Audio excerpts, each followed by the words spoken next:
اوعي تشتريها من بره، بقت غالية قوي، وكمان مش هتعمليها بحلاوة ولا نظافة بالطريقة دي. رحت جبت جبنة موتزاريلا الحريف طبيعي 100%. شايفة البشرة ولا المطة بتاعتها خطيرة؟ أحلى مطة فيكي يا مصر. في ثواني طلبت اوردر موتزاريلا فريش اللي دايما بينقذني في المواقف الصعبة.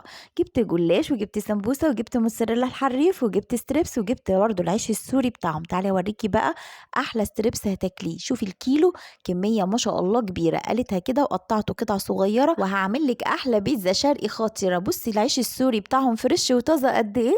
جبت بقى العيش السوري وفردته كده طبقتين، وجبت بقى صوص الكاتشب وحطيت بقى الستريبس والجبنة الموتزاريلا وطبقتها، وجبت طبقة أخيرة كده عشان أقفلها بقى من فوق علشان تاخد شكل البيتزا، وحطيت بقى التوبنج. تعالى اوريكي بقى النقانق ما شاء الله كميتها كبيرة ازاي. جبت بقى الميكس وقطعته كده وحطيت بقى عليها برضو وش موتزاريلا، دخلتها الفرن وبقت خطيرة. قطعيها بقى وحطي عليها صوص رانش وخطيرة. احلى من بره دي ولا ايه؟ وبرضو تعمليها سندوتشات بالعيش السوري كانت خطيرة. بقيت بقى النقانق، عملت بقى الميكس بتاع النقانق وجبنا الموتزاريلا وجبت السمبوسة. شوفي فريش وطازة قد ايه، خطيرة. خلصت كل الكمية وشويتهم في الفرن كده، طريقتي المعتمدة تجنن.